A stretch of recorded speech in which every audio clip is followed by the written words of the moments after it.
In January 2020, the genetic sequence of the virus that causes COVID-19 was published, triggering an unprecedented race to develop vaccines. In record time, several nations began rapidly immunizing their populations. But billions have been left out, edging us closer to an even bigger disaster. Because as new variants emerge, we all stand to lose. For everyone to be safe, all of us have to be vaccinated.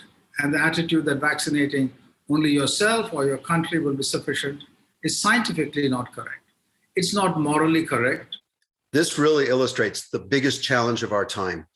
We're facing simultaneous existential threats and are simply running out of time to mobilize collective action against them. Whilst the pandemic rages on with no end in sight, climate change is spiraling out of control. A code red for humanity. Staggeringly, both crises stem from the same root. There's a catastrophic disconnect between society and the institutions that must work together to solve these problems. These are all linked, and we have to find solutions through global coordination, collaboration, and solidarity. Collective action requires connected actors, but the knowledge and tools to link them together is largely out of reach.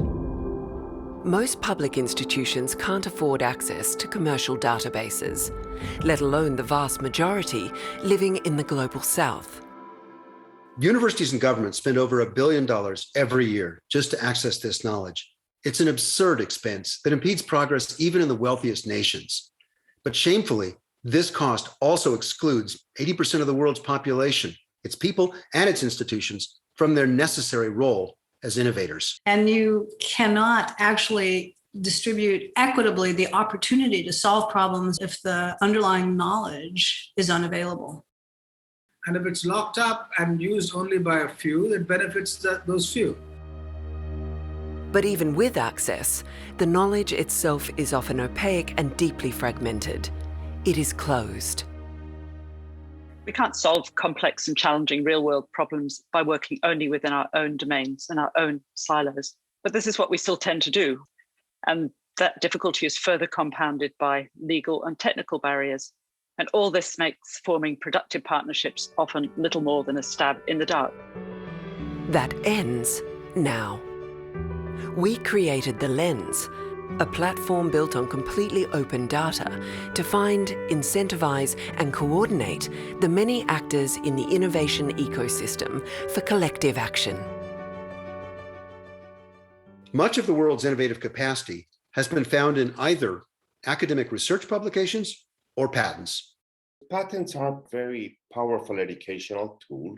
It's integral to the very functioning of the patent system that all relevant information is published. And more than that, the principle is that it has to teach, it has to show how to actually put the invention into practice, how to make it work. Uniquely, The Lens connects the vast wealth of patent literature to the academic work underpinning it. The Lens galvanizes the potential of these immense libraries by bridging the gap between science, invention, and industry. One of the strengths of The Lens is that it enables you to transcend those boundaries between different piles of documents, different technical fields, and to understand the broad picture. We provide a set of tools to discover, analyze, share, and map the innovative capabilities of people and institutions the world over. The toolkit allows you to see whose work patent discoveries were built on, who the leaders are in the field, and who you can collaborate with. The Lens offers tools to improve the impact of research on society.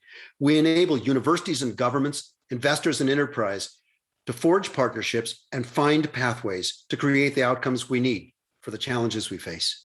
This can guide the coordination of a new vaccine production, advise on environmental policies, or perhaps identify the best place to develop a new drought-resistant crop.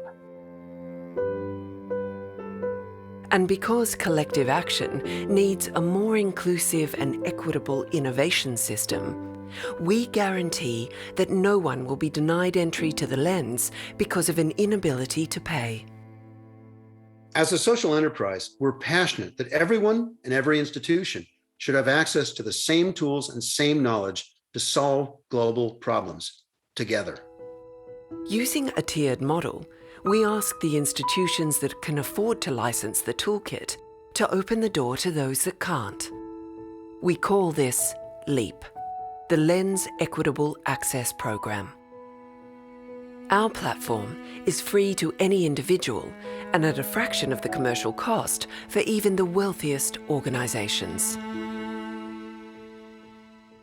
There should be no restrictions on people's ability to innovate. Humans have always been extraordinary innovators, but now we need that ability to be unleashed globally. We live now in a globally interconnected world, and we know that there is no innovation that is possible today without a collaboration between a number of groups and scientists across the world. So these are the kind of platforms that can help link people.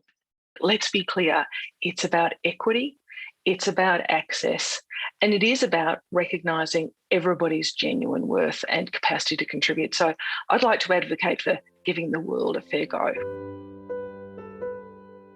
It's time to solve the problem of problem solving. The Lens powers a community informed by evidence and inspired by imagination.